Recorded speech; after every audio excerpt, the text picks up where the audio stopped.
बिस्मिल्लाहिर्रहमानिर्रहीम। अस्सलाम वालेकुम डियर स्टूडेंट्स हम सेकंड ईयर का चैप्टर नंबर 1.5 डिस्कस कर रहे हैं। चैप्टर ऑलमोस्ट हमारा ख़त्म होने पे है। ठीक है, प्रीवियस लेक्चर में मैंने आपको 1.5 का क्वेश्चन नंबर 1 काफ़ी ज़्यादा डिटेल में एक्सप्लेन किया। उसमें मैंने आपको ग्राफ सिखाए थे, ग्राफ कैसे ड्रॉ करते हैं, प्लॉटिंग उनकी बताया था मैंने आपको कैसे की जाती है। सर्कल का ग्राफ बनाया था हमने, एक्सपोनेंशियल का ग्राफ देखा था बच्चों। ठीक है, उसके अलावा मैंने आपको एलिप्स के ग्राफ के बारे में थोड़ा सा बताया था। ठीक है, आज की जो हमारी डिस्कशन है बच्चों वो भी ग्राफ के ऊपर ही है। इसके क्वेश्चन नंबर 2 आज हमने सोल्व करना है, लेकिन उसमें हमारे पास क्या आ गई हैं, पैरामीट्रिक इक्वेशंस आ गई हैं। और पैरामीट्रिक इक्वेशंस मैंने आपको लेक्चर 1 में ही एक्सप्लेन किया हुआ है। पैरामीट्रिक इक्वेशंस क्या होती हैं बच्चों, जिसमें हमारे पास मोर देन थर्ड वेरिएबल जब इंक्लूड हो जाए, यानी 2 से ज़्यादा तीसरा थर्ड वेरिएबल जब उसमें आ जाए तो उससे हम पैरामीट्रिक इक्वेशन कहते हैं। ठीक है, तो पैरामीट्रिक इक्वेशंस का ग्राफ कैसे ड्रॉ करेंगे आज आप लोगों को मैं वो सिखाऊँगा। अगर आप लोगों ने प्रीवियस लेक्चर अच्छे से सुन लिया है, सीख लिया है, तो बच्चों आप लोगों को क्वेश्चन नंबर 2 में अब प्रॉब्लम नहीं आएगी ग्राफ बनाते हुए। क्वेश्चन नंबर 2 का फर्स्ट पार्ट है हमारे पास, कह रहा है graph the curve set has the parametric equations when x is equal to t and y is equal to t square. और उसने साथ में एक t और उसने रेंज भी बताई हुई है हमें। रेंज कह रहा है उसकी है t is greater than or equal to -3 less than or equal to 3। दो मेथड हैं वैसे करने के। एक ये कि हम इसे x एंड y के वेरिएबल्स में कन्वर्ट कर लें, मतलब कि आपके पास इक्वेशन 1 है ये और ये इक्वेशन 2 है। मैं इस इक्वेशन 1 को इक्वेशन 2 में अगर पुट कर दूं तो मेरे पास y का आंसर बन सकता है x स्क्वायर। तो आप ऐसे भी कर सकते हैं। ठीक है, नहीं तो इन दोनों इक्वेशंस को लेकर भी सोल्व किया जा सकता है, जैसे आपको आसान लगे। तो ग्राफ बनाने से पहले आप लोगों को पॉइंट्स पता होने चाहिए। ओबियसली बात है, पॉइंट्स होंगे तो आप प्लॉटिंग कर सकते हैं। तो पॉइंट्स बनाते हैं इसके। ये हमारे पास इधर आ जाएगा t, ठीक है, इधर x इक्वल टू टी और इधर हमारे पास आ जाएगा y equal to T square. बच्चों ये मत सोचिएगा कि पेपर के लिए इम्पोर्टेंट नहीं है। मैंने आपको बताया है कि पेपर के लिए अगर इम्पोर्टेंट नहीं भी है तो आप लोगों ने सीखना है। आप लोगों को सिखा रहा हूँ, आपके फ्यूचर में ये चीज़ें काम आएंगी। ठीक है, तो अच्छे से इसको सीखें। ये आपके पास आ गया y equal to T square. अच्छा भाई, ये -3 से जाना है, यानी कि -3 -2 -1 0 1 2 एंड 3। ये बच्चों हमारे पास आ गए नंबर्स। अब इसका हम देखते हैं।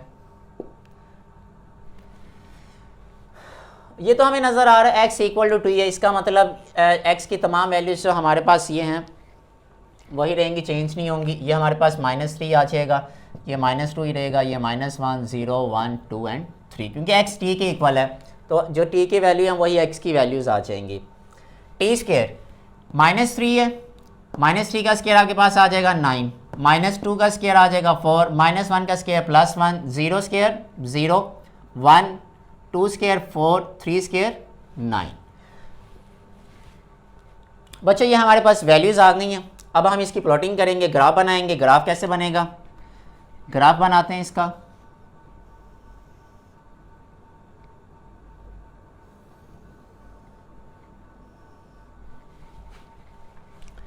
पॉइंट्स ड्रॉ कर लेते हैं। ये मेरे पास मैक्सिमम जो है 1 2 3 4 5 6 1 2 3 4 5 6 7 8 एंड 9 1 2 3 4 5 6।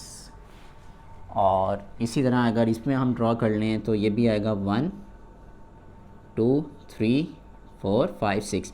आप लोगों ने स्केल यूज़ करना है प्रॉपर। ठीक है, तो स्केल जब आप यूज़ करेंगे ना तो आपकी डायग्राम जो बनेगी, आपका जो ग्राफ बनेगा वो बिल्कुल सही बनेगा। उसमें कोई यानी कि कोई पॉइंट ऐसा नहीं होगा जो आपका सही ना आ रहा हो, उसमें बिल्कुल एक्यूरेट आएगा आपका ग्राफ। अच्छा, इधर नंबरिंग कर लेते हैं। 1 2 3 4 5 6 1 2 3 4 5 6 7 8 9 1 2 3 4 5 6, इसे भी 7 8 9 तक लिख लें अगर सारे आप लोगों ने लिखना है। ये माइनस हैं सब, और ये आगे आपके पास है। ठीक है, ये आपके पास आएगा -1 -2 -3 -4, थोड़ा सा इसको गैप में रखते हैं, -4, ये आ गया -5, -6, -7 और -8, -9। अच्छा जी, अब हम देखते हैं, ये देखें बच्चों, ग्राफ ड्रॉ करना है अब इसका। x = t है, यानी x जब t की वैल्यू आपके पास क्या है -3, तो आपके पास x का आंसर क्या आता है -3, यानी -3 ये -3 आ गया। अच्छा एक चीज़ देखिएगा, x की जितने t की जितनी वैल्यूज़ हैं, x की और वैल्यू t की वैल्यू सेम है, यानी जो x और t का ग्राफ है वो तो इसी लाइन पे आ जाएगा, ठीक है, यानी तमाम वैल्यूज़ x एक्सिस के ऊपर ये लाई कर रहे हैं। अब हम इन दोनों की बात करते हैं। कहता है अगर आपके पास ये t आपके पास x क्या है -3, ये रहा -3, और आपके पास y का आंसर आता है वो आता है 9, तो ये रहा आपका 9। इसके सामने अगर मैं ड्रॉ करूं तो ये बच्चों तकरीबन यहाँ पे आएगा,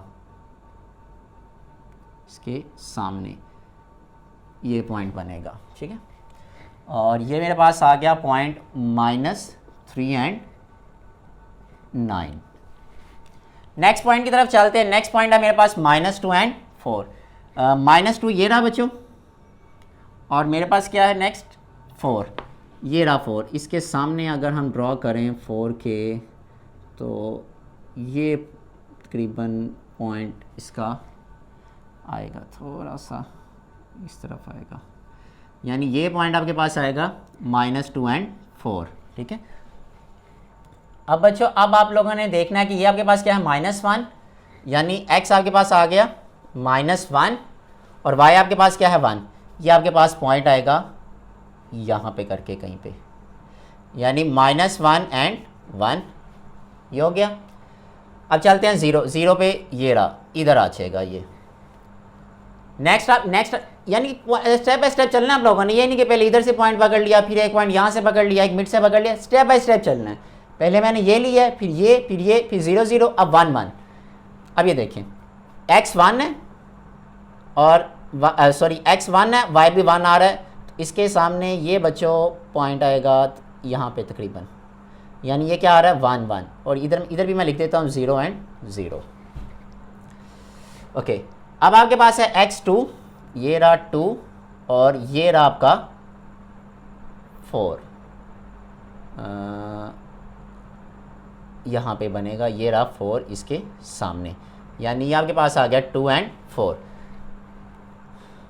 थोड़ा सा इधर करके लिखते हैं 2 एंड 4, 3 और 3 पे आपके पास आ रही है 9, यानी ये आपके पास आ रहा है 3 और ये रहा आपका 9। लें जी 3 एंड 9। अब इनको हम आपस में मिलाते हैं, इन पॉइंट्स को आपस में जब ज्वाइन करेंगे तो देखते हैं हमारे पास क्या बनता है।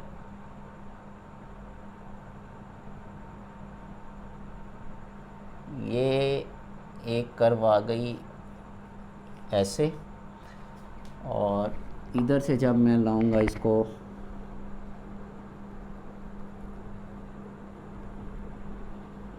ये देखें, ठीक है।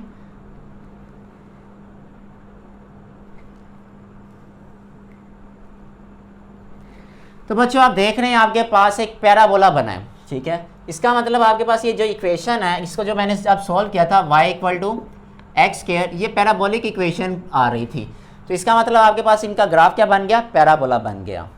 तो बच्चों उम्मीद है आप लोगों को ये समझ लगा होगा।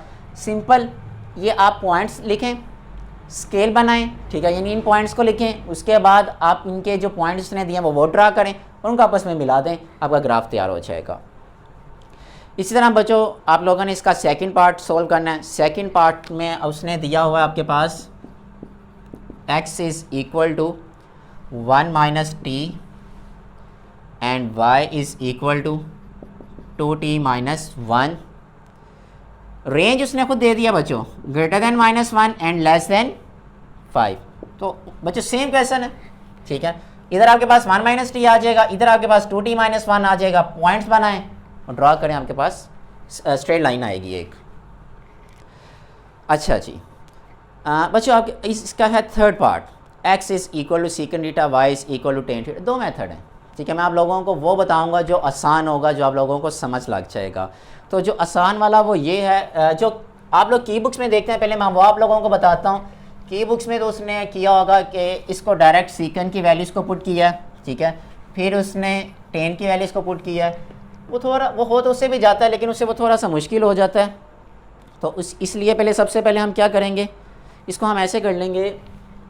थर्ड पार्ट है मेरे पास, x is equal to secant theta, y is equal to tan theta. X Y की फॉर्म में कन्वर्ट कर लेंगे, क्वेश्चन आपका आसान हो जाएगा। देखें, अगर मैं ये इक्वेशन 1 कह दें, इसे इक्वेशन 2 कह दें, इक्वेशन 1 का स्क्वायर करें, इक्वेशन 2 का स्क्वायर करें, दोनों इक्वेशंस को माइनस कर दें,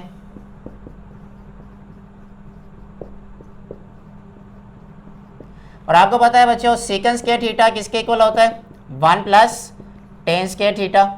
फर्स्ट ईयर में बहुत अच्छे से आप लोगों ने ये फार्मूला याद किया होगा, 10th क्लास में भी, बल्कि ये से कट गया। X square minus Y square equal to 1।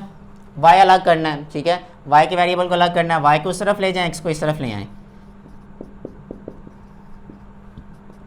Y square equal to X square minus 1 square root Y square plus minus under root X square minus 1। और ये देखें बच्चों, आप लोगों को क्वेश्चन 1 मैंने सोल्व करवाया था, सेम इसी तरह था वो भी। सर्कल की इक्वेशन जो बनी थी आपके पास, x square plus y square equal to 9, उसमें भी मैंने वाई को अलग किया था और ये फॉर्म बन गई थी। अब आप लोगों ने क्या करना है, इधर आपके पास आ जाएगा एक्स की वैल्यूज़, इधर आपके पास आ गई वाई की, plus minus under root X square minus 1। X की वैल्यूज पुट करते जाएं, 0 1 2 3, -3 से स्टार्ट कर लें, -2 -1 0 1 2 एंड 3। तो बच्चों आप लोगों ने वैल्यूज पुट करनी है, यहाँ पे लिखना है, बाकी आप लोगों ने खुद करना है, ग्राफ बनाना है, इंशाल्लाह आप लोगों से ये सॉल्व हो जाएगा। ऑलराइट, इसी तरह बच्चों आपके पास इसकी पीछे ना बुक में उसने एग्जांपल्स भी दी हुई हैं, आप लोगों ने वो एग्जांपल्स भी सॉल्व करनी है, ठीक है। इस मेथड को अगर आप समझ गए हैं तो एग्जांपल्स आप खुद कर लीजिएगा। अब मेरे पास है बच्चों क्वेश्चन नंबर 3।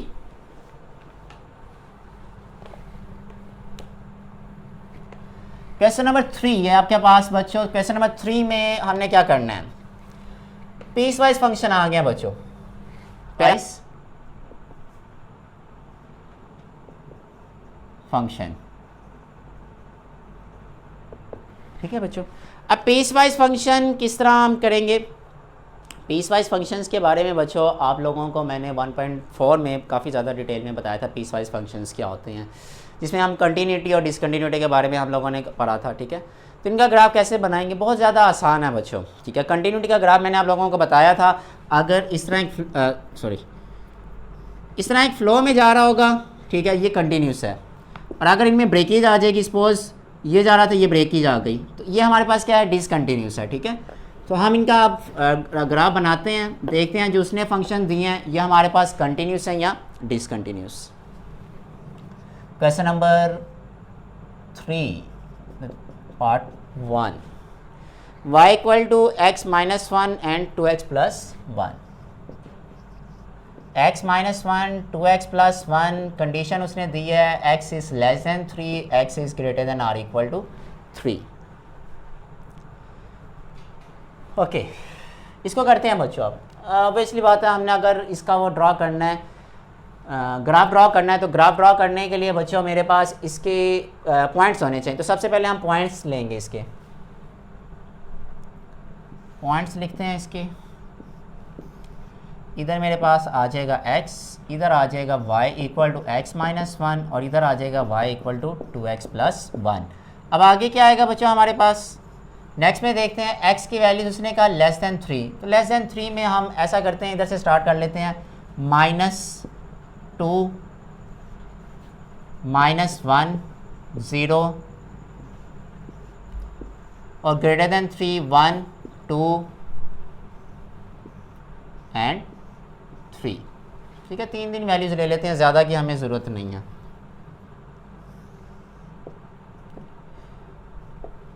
ओके नहीं बच्चे, आगे इसकी रीज़न ये है कि हमने आगे मज़ीद अगर जाना है तो ग्रेटर दैन 3 में हमारे पास 4 भी आएगा, 5 एंड 6, यानी कि हमने ग्रेटर दैन 3 में जाना तो हमारे पास मज़ीद वैल्यूज़ भी आएंगी इसमें। अब बच्चों ये देखें, इसमें वैल्यूज़ पुट करेंगे हम, देखते हैं हमारे पास क्या आंसर बनता है। जब -2 पुट किया इसमें, -2 -1, ये हमारे पास आ गया -3, -1 पुट किया, -1 -1 -2, 0 पुट किया तो यह आ गया -1। ठीक है, 3 तक ले लेते हैं बस। और greater than or equal to 3, यानी इधर से अब हमने स्टार्ट करना है। उसकी रीज़न क्या है, सेकंड के लिए उसने खुद कंडीशन कहा है कि ग्रेटर देन 3 लेना आप लोगों ने। तो उसमें बच्चों हमारे पास आ जाएंगे नंबर्स, अगर बात करें इसकी तो इसमें आ जाएगा 3 जब पुट करेंगे 3 2 6, 6 + 1 7, 4 पुट किया 4 2 8, 8 + 1, इधर मैं लिख देता हूँ 4 2 8, 8 + 1, ये आपके पास आ गया 9। और जब आप लोगों ने 5 पुट किया 10 + 1, यह आ गया 11। तो बच्चों अब आपके पास ये पॉइंट्स आ गए हैं, इन पॉइंट्स का अब हम क्या करेंगे, ग्राफ ड्रॉ करेंगे। प्लॉटिंग करते हैं इनकी, 1 2 3 4 5, मैक्सिमम हमारे पास जाना है वैसे इसमें 9 तक। इधर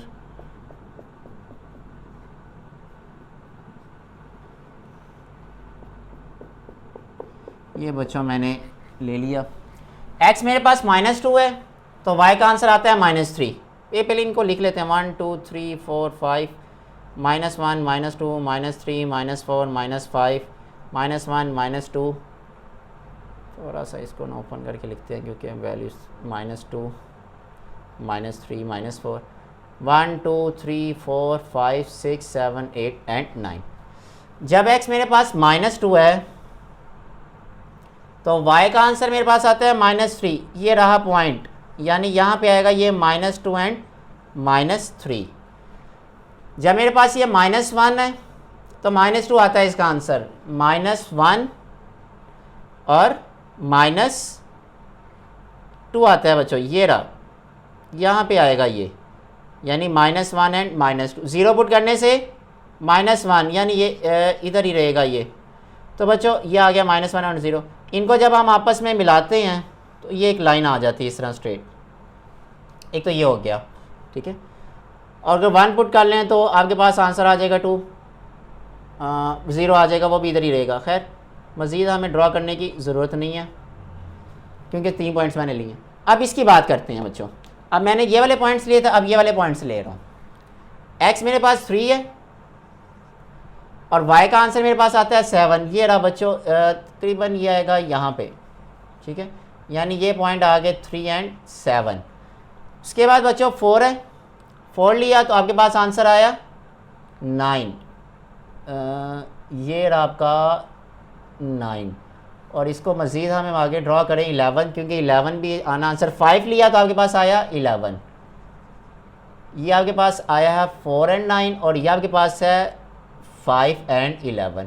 तो बच्चों इनको भी आपस में मिला देते हैं, तो ये आपके पास आ गया स्ट्रेट लाइन।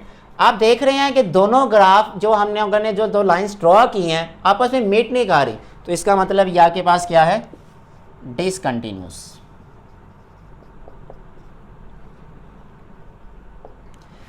अगर ये लाइंस आपस में मीट कर जाती तो ये फंक्शन ग्राफ किसका होना था, कंटिन्यूस का। ठीक है, इसी तरह बच्चों आप इसका सेकंड पार्ट सॉल्व करें। सेकंड पार्ट तो बहुत ज़्यादा आसान है, उसमें आप लोगों को प्रॉब्लम नहीं आएगी। Third part piece wise function का सेम इसी तरह आप ड्रॉ करेंगे, वो लाइंस आपस में मीट कर जाएंगी और वो ग्राफ आपका कंटिन्यूस बन जाएगा। आप लोगों को क्वेश्चन नंबर 4 का भी हिंट दे दूँ ताकि हमारी एक्सरसाइज आज वाइंड अप हो जाए, और फिर हम नेक्स्ट चैप्टर तो नहीं, हम MCQs करेंगे फिर इस चैप्टर के, क्योंकि मैंने आप लोगों को MCQs भी साथ साथ बताने हैं। बच्चों को प्रॉब्लम आती है पेपर में तो 20 मार्क्स के जो MCQs होते हैं वो, और बच्चों का पहला क्वेश्चन ये होता है कि हम तैयारी MCQs की कहाँ से करें। तो इंशाल्लाह बच्चों आप लोगों को मैं MCQs भी साथ साथ करवाता जाऊँगा। अब मेरे पास क्वेश्चन नंबर 4 है, y = sin 2x। Question number 4, y = sin 2x, और ये मेरे पास थर्ड फंक्शन टॉपिक आ गया, यानी trigonometric function. Trigonometric function. y equal to sine 2x है बच्चों, कहता है find the graphical solution of the following equation. तो बहुत ईजी है, आप लोगों ने क्या करना है, आप लोगों ने अपनी चॉइस की वैल्यूज़ कंसीडर कर लेनी। आप लोग क्या करेंगे, सपोज सेलेक्ट कर लें y हमारे पास कोई x की वैल्यूज़ हैं, ठीक है, और y हमारे पास एक उसने दिया हुआ है साइन 2x, ठीक है। तो हम क्या करेंगे, हम इसकी वैल्यूज़ को कंसीडर करेंगे, अपनी ट्रिग्नोमेट्रिक वैल्यूज़ को लेंगे, उस वैल्यूज़ को हम इस फंक्शन में पुट करते जाएंगे जो हमारे पास उसने दिया हुआ है, अपना साइन 2x फंक्शन दिया हुआ है, उसमें हम इसको पुट करेंगे, ठीक है। वैल्यूज़ आप ले लें 0 डिग्री, 30 डिग्री, 60 डिग्री, 90 डिग्री, इसी तरह माइनस में ले लें -30, -60, -90। तो आप बच्चों इनकी वैल्यूज़ को पुट करें, आपके पास पॉइंट्स आएंगे, उन पॉइंट्स को आप यूज़ करें, ग्राफ बनाएं, और आपको पता है साइन का ग्राफ क्या होता है, ये कर्व इस तरह बनती है, ठीक है। तो ये बहुत ज़्यादा आसान है, आप लोग कर लेंगे इंशाल्लाह, क्योंकि आप लोगों ने फर्स्ट ईयर में चैप्टर नंबर 11 में साइन ग्राफ ड्रॉ किया हुआ है। होप सो आप लोगों को आज का लेक्चर अच्छा लगा होगा और सुनने में भी मज़ा आया होगा आप लोगों को, ग्राफ आप लोगों को अब समझ लग गए होंगे।